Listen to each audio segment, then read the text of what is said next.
এয়া আকাশবাণী গুৱাহাটী পুৱাৰ আঞ্চলিক বাতৰি পঢ়িছো পৰিস্মিতা দিহিঙিয়াই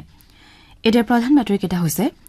ঘূৰ্ণীবতাহ ৰিমলৰ প্ৰভাৱত আজি আৰু কাইলৈ ৰাজ্যত বৰষুণ হ'ব বুলি বতৰ বিজ্ঞান কেন্দ্ৰৰ আগজাননী দুৰ্যোগ প্ৰশমন বিভাগৰ বিশেষ হেল্পলাইন নম্বৰ মুকলি 1 জুনত হ'বলগীয়া লোকসভাৰ সপ্তম তথা অন্তিম পৰ্যায়ৰ নিৰ্বাচনৰ বাবে ৰাজনৈতিক দলসমূহৰ প্ৰচাৰ অভিযান তীব্ৰতৰ গৰমৰ পৰিপ্ৰেক্ষিতত আজিৰে পৰা ৰাজ্যৰ বিভিন্ন জিলাৰ বিদ্যালয়সমূহৰ পাঠদানৰ নতুন সময়সূচী আৰু এছিয়ান সিনিয়ৰ জিমনাষ্টিক চেম্পিয়নশ্বিপত মহিলাৰ শাখাত স্বৰ্ণ জয় কৰা প্ৰথমগৰাকী ভাৰতীয় এথলীট হিচাপে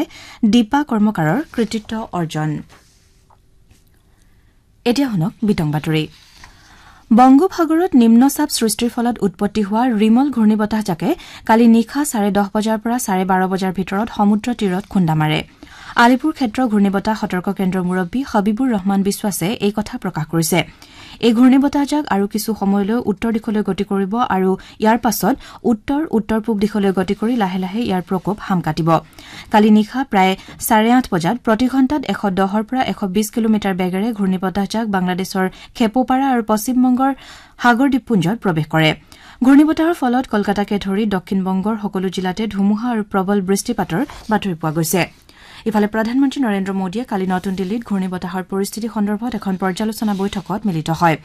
মাছমৰীয়াসকলক দক্ষিণ বংগোপসাগৰ আৰু আন্দামান সাগৰলৈ নাযাবলৈ সতৰ্ক কৰি দিয়াৰ লগতে সামুদ্ৰিক এলেকাৰ প্ৰায় 1 লাখ লোকক নিৰাপদ স্থানলৈ স্থানান্তৰিত কৰা হয় পৰিস্থিতিৰ প্ৰতি লক্ষ্য ৰাখি ৰাজ্যখনত আজি নিৰ্বাচনী প্ৰচাৰ কাৰ্যও বন্ধ কৰি দিয়া হৈছে ৰিমল ঘূৰ্ণীবতাহৰ প্ৰভাৱ অসমৰ কিছু অংশত পৰাৰ সম্ভাৱনাৰ প্ৰতি লক্ষ্য ৰাখি ৰাজ্য চৰকাৰে কেতবোৰ সতৰ্কতামূলক ব্যৱস্থা গ্ৰহণ কৰিছে সেই অনুসৰি ৰাষ্ট্ৰীয় দুৰ্যোগ সঁহাৰি বাহিনী আৰু ৰাজ্যিক দুৰ্যোগ সঁহাৰি বাহিনীৰ দলসমূহ সম্পূৰ্ণৰূপে সাজু হৈ থকাৰ লগতে নিয়ন্ত্ৰণ কক্ষসমূহ কাৰ্যক্ষম কৰি তোলা হৈছে ভাৰতীয় বতৰ বিজ্ঞান বিভাগে আজি আৰু কাইলৈ অসমকে ধৰি উত্তৰ পূৰ্বাঞ্চলৰ ৰাজ্যকেইখনত প্ৰবল বৃষ্টিপাতৰ আগলি বতৰা দিছে ধুবুৰী দক্ষিণ হালমৰা বঙাইগাঁও বজালি তামুলপুৰ বৰপেটা নলবাৰী মৰিগাঁও নগাঁও হোজাই আৰু পশ্চিম কাৰ্বি আংলঙত অৰেঞ্জ এলাৰ্ট জাৰি কৰাৰ বিপৰীতে চিৰাং গোৱালপাৰা বাক্সা ডিমা হাছাও কাছাৰ হাইলাকান্দি আৰু কৰিমগঞ্জ জিলাত ৰেড এলাৰ্ট জাৰি কৰা হৈছে বতৰ বিজ্ঞান বিভাগে এই সময়ছোৱাত ঘণ্টাত 40 পৰা 45 কিলোমিটাৰ বেগেৰে বতাহ বলাৰো সম্ভাৱনা আছে বুলি প্ৰকাশ কৰিছে জিলা প্ৰশাসনসমূহে জিলা দুৰ্যোগ ব্যৱস্থাপনা প্ৰাধিকৰণসমূহক পৰিৱেশ আৰু পৰিস্থিতি পৰ্যালোচনা কৰিবলৈ নিৰ্দেশ দিছে বিশেষকৈ ধুবুৰী গোৱালপাৰা দক্ষিণ হালমৰা বঙাইগাঁও আৰু বৰপেটা জিলাৰ লগতে বৰাক আৰু কুছিয়াৰী নদীত নাও চলাচল নিয়ন্ত্ৰণ কৰিবলৈ নিৰ্দেশ দিছে আনহাতে কামৰূপ জিলা প্ৰশাসনে ব্ৰহ্মপুত্ৰত আজি আৰু কাইলৈ নাওৰ চলাচল বন্ধ কৰিবলৈ নিৰ্দেশ দিয়াৰ লগতে ব্ৰহ্মপুত্ৰ আৰু ইয়াৰ উপনদীসমূহত মাছ ধৰাৰ ক্ষেত্ৰত নিষেধাজ্ঞা জাৰি কৰিছে গুৱাহাটী পৌৰ নিগমে ভৰলু বাহিনী বশিষ্ঠ মৰা ভৰলু আৰু লখিমীজানকে ধৰি প্ৰধান নদী প্ৰণালীসমূহৰ জাবৰ নিষ্কাশন সুনিশ্চিত কৰিছে ৰাজ্যিক দুৰ্যোগ ব্যৱস্থাপনা প্ৰাধিকৰণে জনসাধাৰণৰ সুবিধাৰ্থে 112 1070 আৰু 1077 জৰুৰীকালীন নম্বৰ মুকলি কৰিছে লোকসভা নিৰ্বাচনৰ ইতিমধ্যে ভোটগ্ৰহণ অনুষ্ঠিত হৈ যোৱা 6টা পৰ্যায়ৰ পৰিস্থিতিৰ পৰ্যালোচনা কৰি বাকী থকা সপ্তম তথা অন্তিমটো পৰ্যায়ৰ ভোটগ্ৰহণৰ পূৰ্বে ৰাজনৈতিক দলসমূহে অধিক আগ্ৰাসী ৰূপত নিৰ্বাচনী প্ৰচাৰ চলোৱা পৰিলক্ষিত হৈছে সপ্তম পৰ্যায়ত 7খন ৰাজ্য আৰু এটা কেন্দ্ৰীয় শাসিত অঞ্চলৰ 57খন সংসদীয় আসনৰ বাবে 1 জনত ভোটগ্ৰহণ কৰা হ'ব এই পৰ্যায়ত মুঠ 904 গৰাকী প্ৰাৰ্থীয়ে প্ৰতিদ্বন্দ্বিতা আগবঢ়াইছে ইয়াৰ ভিতৰত বিহাৰৰ 8খন আসনত 134 গৰাকী চণ্ডীগড়ৰ 1খন আসনত 19 গৰাকী হিমাচল প্ৰদেশৰ 4খন আসনত 37 গৰাকী ঝাৰখণ্ডৰ 3খন আসনত 52 গৰাকী উৰিষ্যাৰ 3খন আসনত 66 গৰাকী পঞ্জাৱৰ 13খন আসনত 328 গৰাকী উত্তৰ প্ৰদেশৰ 13খন আসনত 164 গৰাকী আৰু পশ্চিমবংগৰ 9খন আসনত 124 গৰাকী প্ৰাৰ্থীয়ে প্ৰতিদ্বন্দ্বিতা আগবঢ়াইছে জ্যেষ্ঠ বিজেপি নেতা তথা প্ৰধানমন্ত্ৰী নৰেন্দ্ৰ মোদীয়ে কালি উত্তৰ প্ৰদেশৰ মিৰ্জাপুৰ ঘোঁচি আৰু বাঞ্চগাঁৱত 3খনকৈ জনসভাত অংশগ্ৰহণ কৰি ভোটদাতাৰ সমৰ্থন বিচাৰে শ্ৰী মোদীয়ে কয় যে উদ্দেশ্য আৰু নীতিসমূহৰ বাবে দেশে তৃতীয়বাৰৰ বাবে বিজেপি এনডিএ চৰকাৰ গঠন কৰাৰ সিদ্ধান্ত লৈছে আনহাতে সমাজবাদী পাৰ্টীৰ নেতা অখিলেশ যাদৱে সালেমপুৰ আৰু বল্লিয়া জনসভা সম্বোধন কৰি কয় যে বৰ্তমান সময়ত জনসাধাৰণ মূল্যবৃদ্ধি আৰু নিবনুৱা সমস্যাৰ বাবে হতাশ হৈ পৰিছে কালি বিহাৰৰ ঔৰংগাবাদ আৰু কৈমুৰৰ লগতে পঞ্জাবৰ লুধিয়ানাত 3খনকৈ জনসভা সম্বোধন কৰাৰ পাছত কেন্দ্ৰীয় গৃহমন্ত্ৰী অমিত শ্বাহে আজি উত্তৰ প্ৰদেশৰ কুশীনগৰ সালেমপুৰ আৰু চান্দাউলিত নিৰ্বাচনী প্ৰচাৰ সভাত অংশ ল'ব ইফালে মিৰ্জাপুৰ লোকসভা সমষ্টিৰ প্ৰাৰ্থী অনুপ্ৰিয়া পেটেল আৰু ৰবাৰ্টগঞ্জ সংসদীয় সমষ্টিৰ প্ৰাৰ্থী ৰিংকি কৌলৰ সমৰ্থনত এখন নিৰ্বাচনী প্ৰচাৰ সভাত অংশগ্ৰহণ কৰি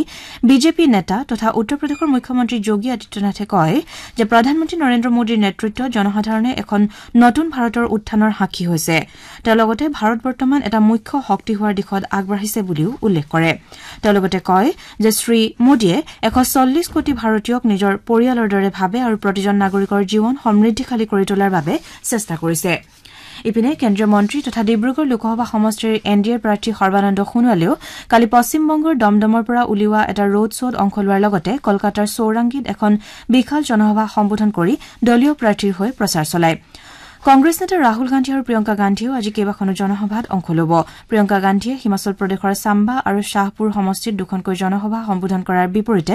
ৰাহুল গান্ধীয়ে আজি পাটনা চাহিব আৰু পাটলিপুত্ৰত নিৰ্বাচনী প্ৰচাৰ চলাব মুখ্যমন্ত্ৰী ডঃ হিমন্ত বিশ্ব শৰ্মাই কালি পঞ্জাবৰ ফৰিদকোট লোকসভা সমষ্টিত বিজেপিৰ প্ৰাৰ্থী তথা জনপ্ৰিয় কণ্ঠশিল্পী হংসৰাজ হংসৰ হৈ এখন নিৰ্বাচনী সভাত অংশ লয় সভাত দিয়া ভাষণত ডঃ শৰ্মাই পঞ্জাবৰ শাসনাধিষ্ঠিত ভগৱত মান চৰকাৰক সমালোচনা কৰি কয় যে বৰ্তমানৰ পঞ্জাব চৰকাৰে মুঠ জিডিপিৰ 47% ঋণ পৰিশোধৰ নামত খৰচ কৰিবলগীয়া হোৱা জনকল্যাণমূলক আঁচনি ৰূপায়ণত ব্যৰ্থ হৈছে তেওঁ লগতে কয় যে পূৰ্বে পঞ্জাব দেশৰ ভিতৰতে অন্যতম আদৰ্শ ৰাজ্য আছিল যদিও কংগ্ৰেছ আৰু আপৰ চৰকাৰৰ দিনত ৰাজ্যখনত আৰ্থিক অস্থিৰতাই বিৰাজ কৰিছে ইয়াৰ বিপৰীতে মুখ্যমন্ত্ৰী ভগৱন্ত মানে ৰাজ্যখনক উদ্ধাৰ কৰাৰ পৰিৱৰ্তে দেশৰ প্ৰচাৰ মাধ্যমত চৰকাৰী বিজ্ঞাপন প্ৰকাশ কৰি ৰাইজৰ ধন অপব্যৱহাৰ কৰা বুলি তেওঁ কয় প্ৰধানমন্ত্ৰী নৰেন্দ্ৰ মোদীৰ নেতৃত্বত পঞ্জাবতো দ্বৈত ইঞ্জিনৰ চৰকাৰ গঠন হলেহে জনসাধাৰণ উপকৃত হ'ব বুলি তেওঁ লগতে উল্লেখ কৰে যোৱা 10 বছৰত শ্ৰী মোদীৰ নেতৃত্বত অসম তথা উত্তৰ পূবত হোৱা দ্ৰুত উন্নয়নৰ কথা ব্যাখ্যা কৰি ডঃ শৰ্মাই লগতে কয় যে অসমে মুঠ জিডিপিৰ মাত্ৰ 24%হে ঋণৰ নামত পৰিশোধ কৰে পূৰ্বে উত্তৰ পূবৰ কোনো ৰাজ্যতে বিজেপি চৰকাৰ নাছিল যদিও যোৱা 10 বছৰত অঞ্চলটোৰ জনসাধাৰণে বিজেপিক আঁকোৱালি লোৱাৰ কাৰণ নৰেন্দ্ৰ মোদীৰ জনমুখী আঁচনি তথা উন্নয়ন বুলি ডঃ শৰ্মাই উল্লেখ কৰে মোদী চৰকাৰৰ দৃঢ় পদক্ষেপৰ বাবে উগ্ৰবাদে অস্থিৰ কৰা উত্তৰ পূবত এতিয়া শান্তি বিৰাজ কৰাৰ কথা উল্লেখ কৰি তেওঁ লগতে কয় যে ড্ৰাগছৰ সৰবৰাহ ৰোধৰ ক্ষেত্ৰতো কেন্দ্ৰৰ কঠোৰ নীতিয়ে উত্তৰ পূবক সহায় কৰিছে উগ্ৰবাদ আৰু ড্ৰাগছৰ সমস্যাৰ পৰা পঞ্জাবৰ যুৱ প্ৰজন্মক ৰক্ষা কৰিবলৈ বিজেপি চৰকাৰক সমৰ্থন দিয়াৰ বাবেও মুখ্যমন্ত্ৰী ডঃ শৰ্মাই ৰাজ্যখনৰ জনসাধাৰণক আহ্বান জনায় শ্ৰোতাসকলে পুৱাৰ আঞ্চলিক বাতৰি ৰাজ্যত অব্যাহত থকা গ্ৰীষ্ম প্ৰবাহৰ পৰিপ্ৰেক্ষিতত আজিৰে পৰা কেইবাখনো জিলাত বিদ্যালয়ৰ পাঠদানৰ নতুন সময়সূচী ধাৰ্য কৰা হৈছে সেই অনুসৰি যোৰহাট কামৰূপ মহানগৰ চিৰাং আৰু শোণিতপুৰ জিলাৰ সকলো চৰকাৰী প্ৰাদেশিকৃত আৰু ব্যক্তিগত খণ্ডৰ নিম্ন প্ৰাথমিক বিদ্যালয়সমূহত পুৱা 7:30 বজাৰ পৰা দুপৰীয়া 12 বজালৈ উচ্চ প্ৰাথমিক বিদ্যালয়সমূহত পুৱা 7:30 বজাৰ পৰা দুপৰীয়া 12:30 বজালৈ আৰু উচ্চ তথা উচ্চতৰ মাধ্যমিক বিদ্যালয়সমূহত পুৱা 7:30 বজাৰ পৰা দুপৰীয়া 1 বজালৈ পাঠদানৰ সময়সূচী নিৰ্ধাৰণ কৰা হৈছে হেদৰে কৰিমগঞ্জ জিলাতো প্ৰাথমিক বিদ্যালয়ৰ পাঠদানৰ সময় পুৱা 7:30 বজাৰ পৰা 12:15 মিনিটলৈ উচ্চ প্ৰাথমিক বিদ্যালয়ৰ সময় পুৱা 7:30 বজাৰ পৰা দুপৰীয়া 12:45 মিনিটলৈ আৰু উচ্চতৰ মাধ্যমিক বিদ্যালয়ৰ সময় পুৱা 7:30 বজাৰ পৰা দুপৰীয়া 1:15 মিনিটলৈ নিৰ্ধাৰণ কৰা হৈছে উল্লেখযোগ্য যে জিলাসমূহৰ বিদ্যালয়ত পাঠদানৰ এই নতুন সময়সূচী আজিৰে পৰা পৰৱৰ্তী নিৰ্দেশ নিদিয়া পৰ্যন্ত বাহাল থাকিব উত্তৰ পূব সীমান্ত ৰেলৱে ইয়াৰ সংমণ্ডলৰ ভিতৰত থকা এলেকাসমূহত যাত্ৰী সুৰক্ষা বৃদ্ধিৰ বাবে শীঘ্ৰে কেতবোৰ ষ্টেচনত 56খন নতুন ফুট অভাৰব্ৰিজ নিৰ্মাণ কৰাৰ ব্যৱস্থা গ্ৰহণ কৰিছে উল্লেখযোগ্য যে যাত্ৰীসকলে যাতে সুৰক্ষিতভাৱে এটা প্লেটফৰ্মৰ পৰা আনটো প্লেটফৰ্মলৈ অহা যোৱা কৰিব পাৰে তাৰ বাবে উত্তৰ পূব সীমান্ত ৰেলৱে বিগত বৰ্ষত 10খন ফুটব্ৰিজ নিৰ্মাণ কৰে বৰ্তমান কাটিহাৰ আলিপুৰদুৱাৰ ৰঙিয়া লামডিং আৰু তিনিচুকীয়াকে ধৰি মুঠ 5টা সংমণ্ডলত 279খন কাৰ্যক্ষম ফুট অভাৰব্ৰিজ আছে অহা 1 জুনৰ পৰা বটলি ফেক্টৰীসমূহে ক্ষুদ্ৰ চাহ খেতিয়কসকলৰ পৰা কেঁচাপাত ক্ৰয় নকৰাৰ সিদ্ধান্ত ঘোষণা কৰাৰ পাছতে ৰাজ্যৰ ক্ষুদ্ৰ চাহ খেতিয়কসকলৰ মাজত হাহাকাৰ পৰিস্থিতিৰ সৃষ্টি হৈছে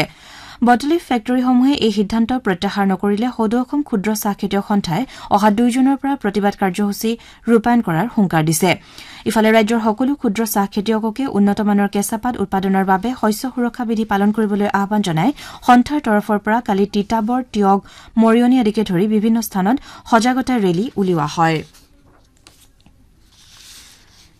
এছিয়ান সিনিয়ৰ জিমনাষ্টিক চেম্পিয়নশ্বিপত মহিলাৰ শাখাত স্বৰ্ণ জয় কৰি দীপা কৰ্মকাৰে প্ৰথমগৰাকী ভাৰতীয় এথলীট হিচাপে কৃতিত্ব অৰ্জন কৰিছে উজবেকিস্তানৰ ৰাজধানী চহৰত অনুষ্ঠিত এই প্ৰতিযোগিতাৰ শেষৰ দিনা জিমনাষ্টগৰাকীয়ে 13.56 স্কোৰ অৰ্জন কৰি উত্তৰ কোৰিয়াৰ কিম ছন হায়াং আৰু জো কিয়ং বায়লক পৰাস্ত কৰে উল্লেখযোগ্য যে 2016ৰ ৰিঅ অলিম্পিকত চতুৰ্থ স্থান অৰ্জনকাৰী দীপাই ইয়াৰ পূৰ্বে 2015ত একেটা ইভেণ্টতে ব্ৰঞ্জৰ পদক লাভ কৰিছিল কলকাতা নাইট ৰাইডাৰ্ছে কালি ছানৰাইজাৰ্ছ হায়দৰাবাদক 8 উইকেটত পৰাস্ত কৰি তৃতীয়বাৰৰ বাবে আইপিএল ক্ৰিকেটৰ চেম্পিয়নৰ খিতাপ অৰ্জন কৰে চেন্নাইৰ এম এ চিদাম্বৰম ষ্টেডিয়ামত অনুষ্ঠিত প্ৰতিযোগিতাৰ ফাইনেলত কলকাতাই 114 ৰানৰ বিজয় লক্ষ্যৰে খেল আৰম্ভ কৰি মাত্ৰ 10 অভাৰ 3টা বলতে 2টা উইকেট হেৰুৱাই নিৰ্ধাৰিত লক্ষ্যত উপনীত হয় দলটোৰ হৈ ৰহমানুল্লাহ গুৰবাজে 39 ৰান কৰাৰ বিপৰীতে ভেংকটেশ আয়াৰে 52 ৰান কৰি আউট নোহোৱাকৈ থাকে ইয়াৰ পূৰ্বে ছানৰাইজাৰ্ছ হায়দৰাবাদে টছত জিকি প্ৰথমে বেট ধৰাৰ সিদ্ধান্ত লয় দলটোৱে 18 অভাৰ 3টা বলত আটাইকেইটা উইকেট হেৰুৱাই 113 ৰানহে কৰিবলৈ সমৰ্থ হয় হায়দৰাবাদৰ হৈ অধিনায়ক পেট কামিন্সে সৰ্বাধিক 24 ৰান কৰে কলকাতা নাইট ৰাইডাৰ্ছৰ আন্দ্ৰে ৰাছেলে 3টা উইকেট দখল কৰে মিচেল ষ্টাৰ্কক প্লেয়াৰ অব দ্য মেচ হিচাপে ঘোষণা কৰা হয় ভাৰতীয় সেনাৰ উদ্যোগত আৰু বিটিআৰ চৰকাৰৰ সহযোগত কোকৰাঝাৰৰ সাই ষ্টেডিয়ামত অহা 26 জুলাইৰ পৰা 31 আগষ্টলৈ 133 সংখ্যক ডুৰাণ্ড কাপ ফুটবল প্ৰতিযোগিতাৰ আয়োজন কৰা হৈছে এছিয়াৰ আটাইতকৈ পুৰণি ফুটবল প্ৰতিযোগিতাখনত অংশ ল'ব পৰাকৈ প্ৰতিভাৱান খেলুৱৈ বাছনি কৰাৰ উদ্দেশ্যে কালি বড়োলেণ্ড এফচিয়ে কোকৰাঝাৰ জিলা ক্ৰীড়া সন্থাৰ খেলপথাৰত বিশেষ বাছনি শিবিৰ অনুষ্ঠিত কৰে আন্তঃৰাষ্ট্ৰীয় খেলুৱৈ হলিচৰণ নাৰ্জাৰী এই শিবিৰত উপস্থিত থাকে উল্লেখযোগ্য যে বড়োলেণ্ড এফচিয়ে ডুৰাণ্ড কাপৰ বাবে কোকৰাঝাৰকে ধৰি 5খন জিলাত খেলুৱৈ বাছনি কৰিব সেই অনুসৰি কাইলৈ চিৰাঙত 30 মেত বাক্সাত 1 জুনত তামুলপুৰত আৰু 3 জুনত উদালগুৰি জিলাত খেলুৱৈ বাছনি শিবিৰ আয়োজন কৰা হ'ব অসম ভলীবল সন্থাৰ তত্বাৱধানত আৰু ঢকুৱাখনা জিলা ক্ৰীড়া সন্থাৰ উদ্যোগত অহা 1 আৰু 2 জুনত ঢকুৱাখনাত তৃতীয় শ্ৰেণীৰ ভলীবল ৰেফাৰী পৰীক্ষা অনুষ্ঠিত হ'ব এই প্ৰক্ৰিয়াৰ প্ৰথম দিনা ৰেফাৰী ছেমিনাৰ আৰু দ্বিতীয় দিনা ৰেফাৰী পৰীক্ষা অনুষ্ঠিত হ'ব পৰীক্ষাত অৱতীৰ্ণ হ'ব বিচৰাসকলে পৰীক্ষাৰ নীতি নিয়ম আৰু অৰ্হতা সন্দৰ্ভত ঢকুৱাখনা জিলা ক্ৰীড়া সন্থাৰ সৈতে যোগাযোগ কৰি সবিশেষ জানিব পাৰিব এতিয়া শুনক আজি গুৱাহাটীৰ পৰা প্ৰকাশিত বাতৰি কাকতসমূহৰ প্ৰথম পৃষ্ঠাৰ বাতৰিত চমু অৱলোকন আগবঢ়াইছে বৰখা শৰ্মাই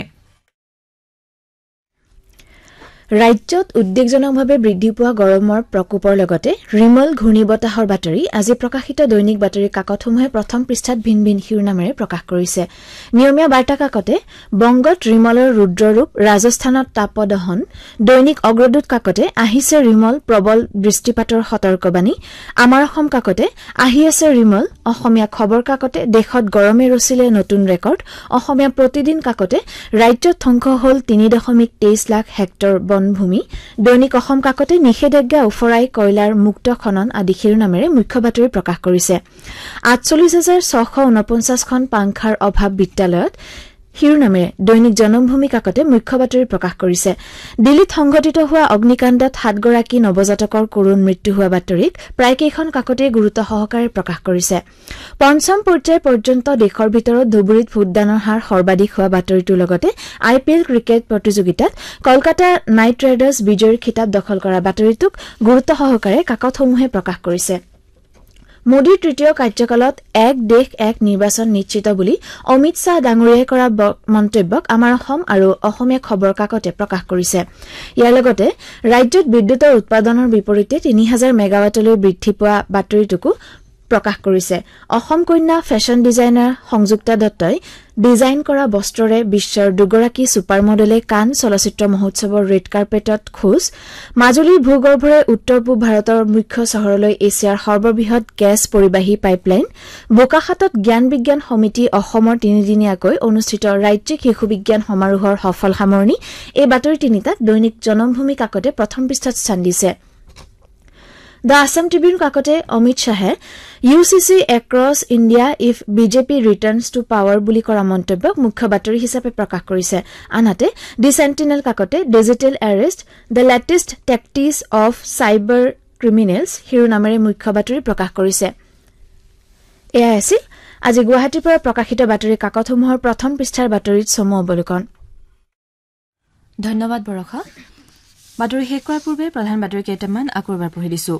ঘূৰ্ণীবতাহ ৰিমলৰ প্ৰভাৱত আজি আৰু কাইলৈ ৰাজ্যত প্ৰবল বৰষুণ হ'ব বুলি বতৰ বিজ্ঞান কেন্দ্ৰৰ আগজাননী 1 জুনত হবলগীয়া লোকসভাৰ সপ্তম তথা অন্তিম পৰ্যায়ৰ নিৰ্বাচনৰ বাবে ৰাজনৈতিক দলসমূহৰ প্ৰচাৰ অভিযান তীব্ৰতৰ আৰু এছিয়ান ছিনিয়ৰ জিমনাষ্টিক চেম্পিয়নশ্বিপত মহিলাৰ শাখাত স্বৰ্ণ জয় কৰা প্ৰথমগৰাকী ভাৰতীয় এথলীট হিচাপে দীপা কৰ্মকাৰৰ কৃতিত্ব অৰ্জন পুৱাৰ আঞ্চলিক বাতৰি ইমানতে শেষ হল।